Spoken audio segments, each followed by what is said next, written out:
Welcome to the official YouTube channel for the Colin Cowherd podcast. Go on, hit the subscribe button. There it is, so you don't miss any of our football content this season. It has been, if I might say, fantastic.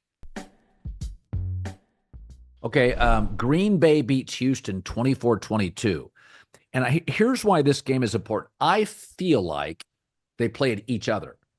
Green Bay is the Houston of the NFC. Houston is the Green Bay of the AFC. I think both are a year away. I love their rosters. I love their young coaches, and I love their quarterbacks. Jordan Love's better than C.J. Stroud, in my opinion, moves better. Jordan's got some real Favre. He's going to have bad picks, but God, he can really let it rip. I really like watching him play. But I feel like I watched the same team, is that they're close, right coach, right quarterback, right O-line, nice weapons, not quite mature enough. There's somebody in the way. Detroit. There's somebody in the way. Kansas City.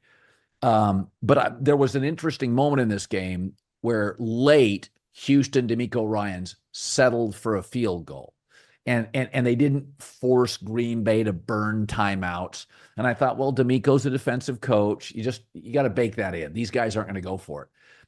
But as I watched this game, I thought these guys are not good enough to hoist a trophy. But if you told me over the next 4 years, because the quarterbacks, I think potentially with the right weapons are in that Jared Goff or slightly above that class. Green Bay's now 5-2, Houston 5-2. I felt like I'm watching two great franchises. After this year, they'll both be in the Super Bowl bubble for about 6 straight years. I think Green Bay, if they get their shit together, could be a Super Bowl contender this year. And when I say that, I just mean their quarterback not throw awful interceptions. Yeah. I mean, he threw, he moves. He's like a mirror image of Aaron, the mannerisms, the way he moves, the way his arm kind of hangs.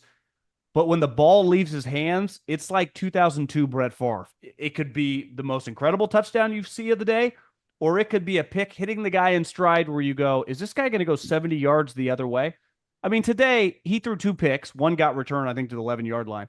They had a muffed punt that led to a fumble like that. I thought Green Bay. I mean, did C.J. Stroud even throw for 100 yards? They were not very good on offense, and 2 of their touchdowns, definitely one of them came on the muff punt. Obviously, Mixon having him back.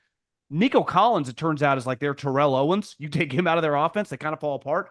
But DeMeco's so good on offense or as a defensive coordinator, creates pressure and just creates some havoc. They got to settle this guy down, that being Jordan Love, in terms of even LaFleur made a comment after the game about, like, you guys keep pushing this Favre narrative. Well, yeah, he keeps throwing the ball to the other team, but he's remarkable and he's throwing 3 or 4 touchdowns every game. And in your offense, their offense, it doesn't have the name recognition of like St. Brown, Montgomery, Gibbs, Laporta. But you watch them, you're like, that receiver's good. Receiver's good. This new tight end's good. You're like, I've known Josh Jacobs is good for a while. Their offensive weaponry, and think about this, Colin, they're not going to be intimidated by Detroit. They're going to know each other really well. It's kind of like a Niners-Rams from a couple years ago. So and honestly, I've always said this, they're actually better off not winning the division because the way they want to play on offense. Go into the dome. Okay, let's play a 35-30 game because you can't play that at Green Bay in the middle of January. That was always the downfall of Rodgers teams. They'd have these great offenses, and then they'd play some of these home games. It's like no one can feel their hands. That's why the Chiefs are like, yeah, we can play a -20 now. We only need 18 points to win the game. And now I think their defense, this Hafley guy that they got from Boston College, it feels like he's kind of settling down. They look a lot better. The team speed's better. He's blitzing at the right times. I mean, their defense has been pretty atrocious over this, going back to McCarthy and then early on with, the Joe Barry run with LaFleur. I'm not saying it's going to like completely turn the corner, but I feel a little more comfortable with it. I mean, today you hold C.J. Stroud. He still has Tank Dell out there. Diggs is out there. Mixon's back. Schultz. I mean, they got enough firepower that he should be able to score, throw for 150 yards. No. And it was a beautiful day. It wasn't like 20 degrees at Green Bay. It looked like it was 80 degrees outside. Even the announcers like, this doesn't get any better than this. No, it's so a Jordan Love, 24 of 33, 3 TDs, 2 picks. Here's what I like about it. So first of all, Dobbs had 8 catches, Wicks 3, Kraft, the tight end's excellent, 11 yards a catch. Jacobs out of the backfield had 5.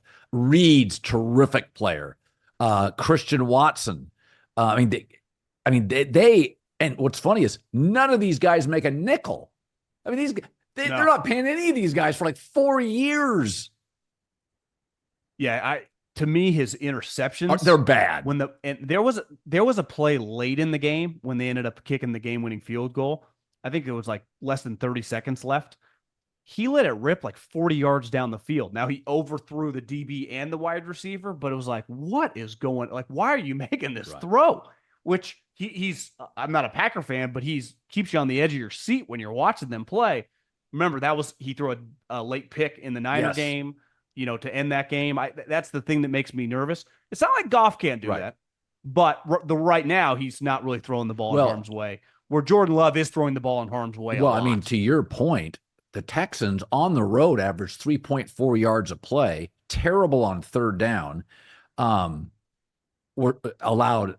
They got a muff punt at the 10-yard line. There was a free touchdown. The Texans threw for 55 yards today and had a chance to win that game. So to your point is Love is going to keep. I mean, if you look at the box score, Texans should have been beat by 3 touchdowns, and they lose 24-22. And that, I think that's a little bit of what Jordan Love gives you. It also, LaFleur, to his credit, and I think an offensive coach is more willing to do this than DeMeco Ryans. He lets him work his way through his mistakes. Like LaFleur's like, I got an artist here. I can't box him in. I got to let him do some of his stuff. Yeah. One of the throws that Love likes to do, and it feels like they're almost all picked or all caught, is when he throws the rainbow ball when he's backing up and he holds it too long and he just throws a rainbow. And I'm like, he's going to work himself out of that. Those won't last because he does that like 4 times a game. I give LaFleur so much credit because a big reason they're 5-2 is they won the games with Malik Willis when he was gone. And now you feel like if they can just rein this guy in a little bit, and they did last year, sometimes, and listen, I'm guilty of this. This guy has not played much football, right?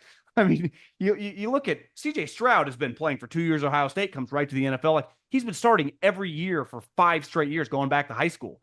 You look at some of these quarterbacks, the amount of snaps they've taken. Jordan Love just sat there for 3 years. And there gets to a point, like obviously he needed to work on his fundamentals and everything as a project, but there gets to a point where you're just not playing at all. And then he gets thrust into it. We saw last year, it took him a little while. Then he gets injured this year. So maybe by the second half of the season, they can rein him in. I think their offense is like an unnamed, I mean, the Packers fans know him, but just, people that play fantasy, but they don't have like superstar name recognition yet. Some of these guys might turn into that.